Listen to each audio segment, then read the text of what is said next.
Hi guys. तो आज हम अपनी सॉर्टिंग टेक्निक्स की बात करेंगे और उसमें स्पेसिफिकली हम बात करेंगे बबल सॉर्ट की। समझेंगे बबल सॉर्ट क्या होता है, उसको ड्राई रन करेंगे, उसका एग्जांपल देखेंगे, कोड करके देखेंगे, टाइम कॉम्प्लेक्सिटी, स्पेस कॉम्प्लेक्सिटी देखेंगे, जल्दी से टू द पॉइंट बात करेंगे एंड इस वीडियो को ख़त्म कर देंगे। तो स्टार्ट करते हैं बबल सॉर्ट के साथ, हमारी पहली सॉर्टिंग एल्गोरिथम के साथ। तो बेसिकली देखते हैं सॉर्टिंग में क्या होता है। सॉर्टिंग में हमको पता है कि हमें कोई भी एक एरे दिया गया होगा, उसमें रैंडम एलिमेंट्स पड़े होंगे। फॉर एग्जाम्पल 8, 5, 6, 2, 1, 9, 7 ये हमें एरे गिवन है, इसमें रैंडम एलिमेंट्स पड़े हैं। तो सॉर्टिंग में हम क्या करते हैं, सारे एलिमेंट्स ऑर्डर में लेके आते हैं। अब वो ऑर्डर कोई भी हो सकता है, असेंडिंग ऑर्डर भी हो सकता है, डिसेंडिंग ऑर्डर भी हो सकता है, इंक्रीजिंग ऑर्डर हो सकता है, डिक्रीजिंग ऑर्डर हो सकता है। किसी भी एक ऑर्डर में हम एलिमेंट लेके आते हैं। तो शुरू करते हैं हम अपनी बबल सॉर्ट के साथ कि बबल सॉर्ट होता क्या है। मान लो हमें ये एक एरे गिवन है, इस एरे को बबल सॉर्ट का यूज करके हमें सॉर्ट करना है। तो बबल सॉर्ट में क्या होता है ना, बेसिकली बबल सॉर्ट में मल्टीपल आइट्रेशंस होती हैं।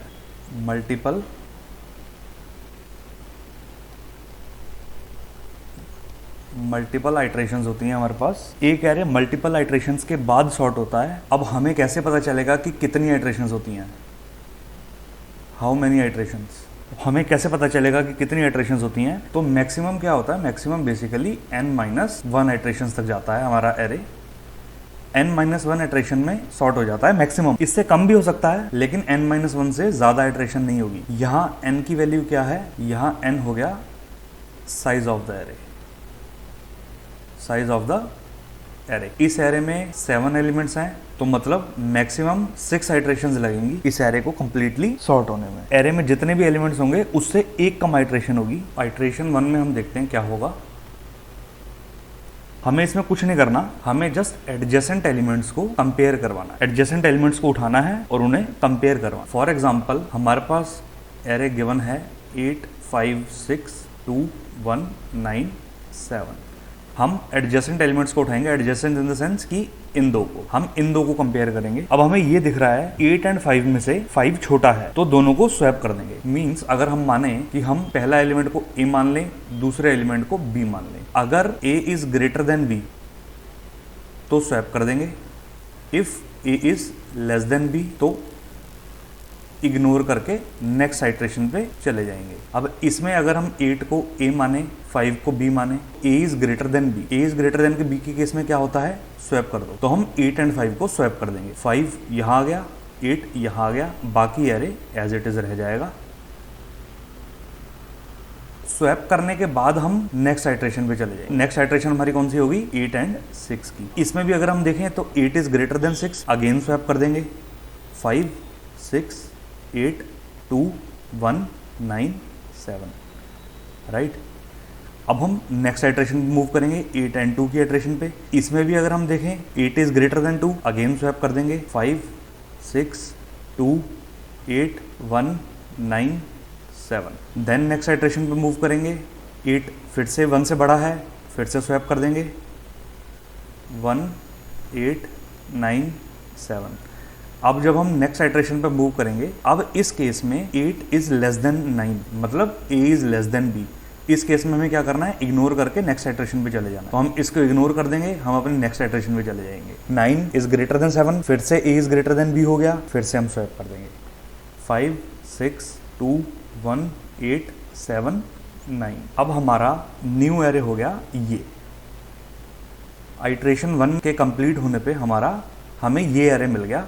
अब इसको एक बार नोट डाउन करते हैं। अब आइट्रेशन 1 ने हमें एरे दिया 5, 6, 2, 1, 8, 7 एंड 9। अब अगर हम देखें तो अभी भी ये एरे सॉर्टेड नहीं है। इसमें हुआ क्या है, हम एक बार ये देखते हैं। क्या होता है कि हर आइट्रेशन ना हमें एक एलिमेंट को अपनी सही जगह पे प्लेस करके देती है। जौन सी भी आइट्रेशन होगी वो उस नंबर का लार्जेस्ट एलिमेंट सही जगह पे प्लेस करके देगी। अगर हम अपने ओरिजिनल एरे में देखें तो लार्जेस्ट एलिमेंट था 9, आइट्रेशन कौन सी है 1, तो फर्स्ट आइट्रेशन में फर्स्ट लार्जेस्ट एलिमेंट अपनी सही जगह पे प्लेस हो जाएगा। ओरिजिनल एरे में 9 is the first largest element, तो फर्स्ट आइट्रेशन खत्म होने पे हमें 9 सही जगह पे प्लेस हुआ मिल गया। जो भी आइट्रेशन चल रही होगी उस नंबर का लार्जेस्ट एलिमेंट अपनी सही जगह पे प्लेस हो जाएगा। ऐसे ही सेकंड आइट्रेशन में सेकंड लार्जेस्ट एलिमेंट अपनी सही जगह पे प्लेस हो जाएगा। थर्ड आइट्रेशन में थर्ड लार्जेस्ट एलिमेंट अपनी सही जगह पे प्लेस हो जाएगा। फोर्थ आइट्रेशन में फोर्थ लार्जेस्ट एलिमेंट अपनी सही जगह पे प्लेस हो जाएगा, and so on. Let's suppose 5 6 2 1 9 7। First iteration में 9 अपनी सही जगह पे प्लेस हो गया। सेकंड आइट्रेशन में 8 अपनी सही जगह पे प्लेस हो जाएगा because 8 second largest element. Then 7 अपनी सही जगह पे प्लेस हो जाएगा, then 6, then 5, then 2। At the end जब 1 बचेगा, अगर सारे एलिमेंट अपनी सही जगह पे प्लेस हो गए, 1 तो ऑलरेडी अपनी सही जगह पे आ ही जाएगा, तो हमें 1 के लिए कोई आइट्रेशन करने की नीड ही नहीं है। इसलिए हमने पहले देखा था कि मैक्सिमम आइट्रेशन n-1 लगती है एरे को सॉर्ट करने में, बिकॉज एरे का साइज कितना है, 7 है। हमने 6 लार्जेस्ट एलिमेंट को अपनी सही जगह पे प्लेस कर दिया, मतलब n-1 एलिमेंट को अपनी सही जगह पे प्लेस कर दिया, तो जो लास्ट एलिमेंट बचेगा वो ऑलरेडी अपनी सही जगह पे ही होगा। इसलिए n-1 आइट्रेशन लगती है बबल सॉर्ट में एरे को सॉर्ट करने के लिए। अब एक बार हम अपनी सेकंड आइट्रेशन देखते हैं कि सेकंड आइट्रेशन में क्या होगा। अब अगर हम वापस से सेम टास्क परफॉर्म करेंगे, 5 एंड 6 को कंपेयर करेंगे, ये दोनों ऑलरेडी सॉर्टेड हैं, a is less then b है, तो हम इग्नोर कर देंगे और आगे चले जाएंगे। 6 एंड 2 को कंपेयर करेंगे, यहाँ पर हमारा 6 इज ग्रेटर देन 2 है, तो हम इन दोनों को स्वैप कर देंगे। तो 5 2 6 1 8 7 एंड 9। अब हम चले जाएंगे 6 एंड 1 को कंपेयर करने, 6 इज ग्रेटर देन 1, इनको फिर से स्वैप कर देंगे। 5 2 1 6 8 7 एंड 9। अब हम 6 एंड 8 को देखेंगे, ये ऑलरेडी सॉर्टेड है, इग्नोर करके नेक्स्ट पे चले जाएंगे। 8 एंड 7 में से 8 इज ग्रेटर देन 7, तो हम इनको स्वैप कर देंगे। 1 6 7 8 एंड 9। अब हम नेक्स्ट पे जाएंगे, 8 इज लेस देन 9, तो हम इनको कुछ नहीं करेंगे, हम इग्नोर कर देंगे।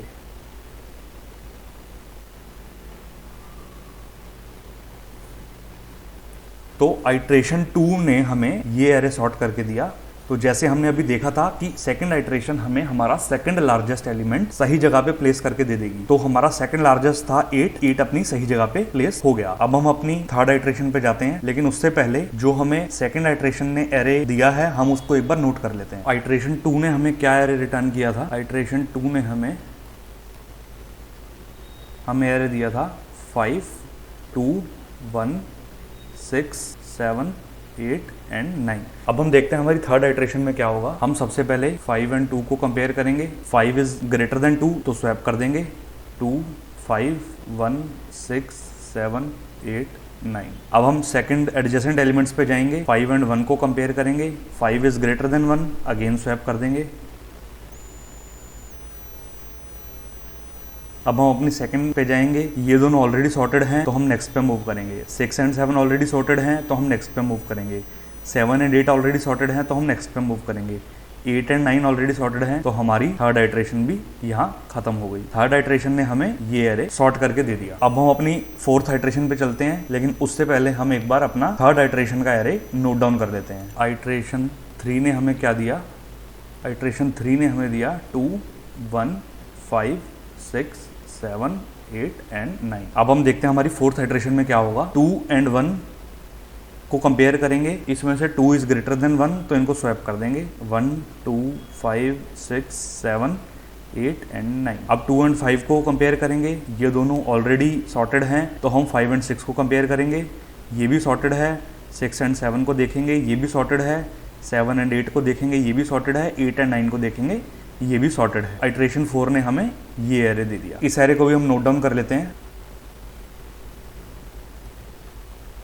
आइट्रेशन 4 ने हमें दिया 1 2 5 6 7 8 एंड 9। अगर हम देखें, फोर्थ आइट्रेशन ने हमें हमारा सॉर्टेड एरे दे दिया, जो कि कंप्लीटली सॉर्टेड है। हमारा original array was this and हमारा सॉर्टेड एरे इज दिस। अब सारी आइट्रेशंस देख के आपको समझ आ चुका होगा कि हम कर क्या रहे हैं। हम कुछ नहीं कर रहे, हम एडजेसेंट एलिमेंट्स को पकड़ के हम लोग कंपेयर करवा रहे हैं। If a is greater then b, तो हम स्वैप कर रहे हैं, वरना हम उन एडजेसेंट एलिमेंट्स को इग्नोर करके नेक्स्ट एडजेसेंट पे शिफ्ट कर रहे हैं। अब एक बार इसको कोड करके देखते हैं। तो हम आ चुके हैं हमारे GFG पे। इसमें हम देखते हैं given an array n and a list of array, sort the array using bubble sort algorithm. हमें बबल सॉर्ट का यूज करके एरे को सॉर्ट करना है। तो बेसिकली इसमें होगा क्या कि हम अपना पहला फॉर लूप चलाएंगे जो हमारी आइट्रेशंस को काउंट करेगा। First for loop to count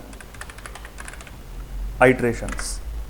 तो इसको लगते हैं i 0 से लेके हमारा n तक चलेगा, जिसमें i को प्लस प्लस करेंगे। देन हम अपना सेकेंड फॉर लूप लिखते हैं, to compare adjacent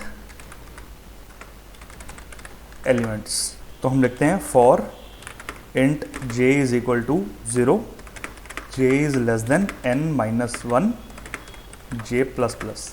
j n-1 तक क्यों चलेगा? रीजन ये, बिकॉज लेट सपोज अगर हम देखें हमारे ओरिजिनल एरे में हम हर दो एलिमेंट्स को कंपेयर करवा रहे हैं, इन दोनों को, देन इनको, देन इन दोनों को, देन इन दोनों को, देन इन दोनों को, देन इन दोनों को। लेट सपोज हमारा j यहाँ पर आ गया, तो हम j को j+1 से कैसे कंपेयर करवाएंगे? अगर हम ये करेंगे तो हमारा एरर आ जाएगा, तो हमें j को यहाँ तक चलाना पड़ेगा। ये पोजीशन हो गई n-1, तो हमें n-1 से एक कम तक j लूप को चलाना पड़ेगा, सो दैट हम नेक्स्ट एलिमेंट से कंपेयर करवा पाएं। इसीलिए हम j को 0 से लेस देन n-1 तक चला रहे हैं। अब इसके अंदर हम लोग क्या कर रहे हैं, इसके अंदर हमने क्या देखा था कि हम j को j+1 से कंपेयर करेंगे, एंड अगर j is greater then j+1 तो हम स्वैप करेंगे। तो इसमें कंडीशन क्या बनेगी, if ARR of j is greater then ARR of j+1, तो हम क्या कर रहे थे, स्वैप करवा रहे थे ARR ऑफ j को ARR ऑफ j+1 से। हम हर दो एडजेसेंट एलिमेंट्स को उठा रहे थे, उनको कंपेयर करवा रहे थे। फॉर एग्जांपल ये हमारा j हो गया, तो हम j को j+1 से कंपेयर करवा रहे थे। तो यही कंडीशन हमने यहाँ लिखी है, array of j is greater then array of j+1। अगर हमारा एक एलिमेंट उसके नेक्स्ट एलिमेंट से ग्रेटर देन हुआ तो हम स्वैप करवा देंगे दोनों एलिमेंट्स को, वरना हम कुछ भी नहीं करेंगे। एक बार इसको हम कंपाइल करके देखते हैं। कंपाइल करने पे हमारा आउटपुट एग्जैक्टली एक्सपेक्टेड आउटपुट जैसा आ रहा है। अब इसको हम रन करते हैं।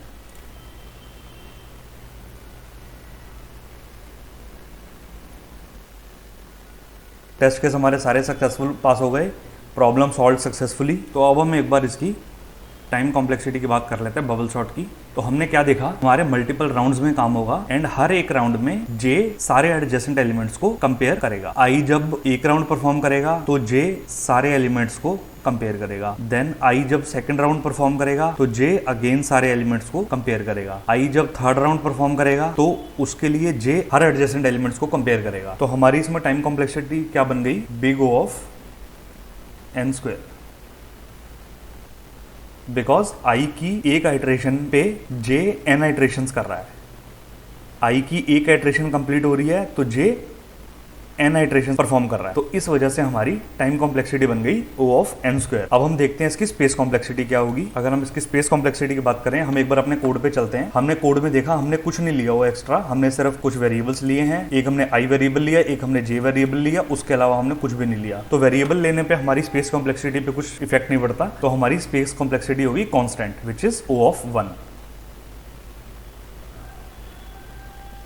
Constant space complexity, right.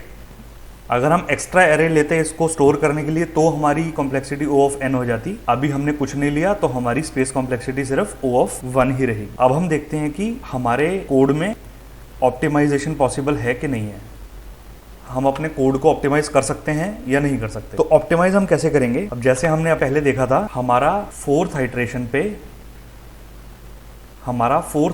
पे हमारा पूरा एरे हमें सॉर्ट होके मिल गया था। लेकिन हमारा एरे का साइज कितना है, विच इज 1 2 3 4 5 6 एंड 7। हमें फोर्थ आइट्रेशन पे हमारा एरे सॉर्ट हुआ मिल गया, लेकिन हमें लूप्स के हिसाब से 6 आइट्रेशन परफॉर्म करनी पड़ेंगी, राइट। तो हम इसमें ऑप्टिमाइज इसको कैसे कर सकते हैं। फॉर एग्जाम्पल, हर आइट्रेशन में घुसने से पहले हम एक बुलियन वेरिएबल बना लेते हैं, इज स्वैप्ड। करंटली हम इसको फॉल्स मार्क कर देते हैं कि हमारा स्वैपिंग नहीं हुई। अब हम क्या करेंगे, जैसे ही हम कंपैरिजन स्टार्ट करेंगे, हमने जैसे ही टू एडजेसेंट एलिमेंट्स को स्वैप किया तो हमने अपनी इस स्वैप्ड वेरिएबल को ट्रू मार्क कर दिया। एंड इस आइट्रेशन के बाहर आने के बाद हमने क्या चेक कर लिया, if is swapped is equal to false. Let suppose कोई हमें ऐसी आइट्रेशन मिल गई जहां हमें हमारी एक भी स्वैपिंग परफॉर्म नहीं हुई, जैसे हमने फोर्थ आइट्रेशन में देखा था। फोर्थ आइट्रेशन में हमारा एरे हमें सॉर्ट होकर मिल गया। लेट सपोज हम फोर्थ आइट्रेशन के बाद फिफ्थ आइट्रेशन पे गए, हमने ये देखा कि फिफ्थ आइट्रेशन में हमारी एक भी स्वैपिंग नहीं हुई। अगर हमारी उस आइट्रेशन के बाद एक भी स्वैपिंग नहीं हुई तो हम क्या करेंगे, अपने लूप को ब्रेक कर देंगे। ये लूप हमारा ब्रेक हो गया तो हमारी 5th आइट्रेशन के बाद नेक्स्ट आइट्रेशन होगी ही नहीं। तो इसमें हमने अपना सीपीयू की कुछ साइकिल्स बचा ली। एक बार इसको कंपाइल करके देखते हैं। कंपाइलेशन कंप्लीट हो रही है। अब हम इसको सबमिट करते हैं एक बार। सबमिट करने पे हमारे सारे टेस्ट केस पास हो गए, प्रॉब्लम भी सक्सेसफुली सॉल्व हो गई। हम इसमें ऑप्टिमाइजेशन कर सकते हैं। हम कैसे कर सकते हैं? हम ऑप्टिमाइजेशन इसमें ऐसे कर सकते हैं।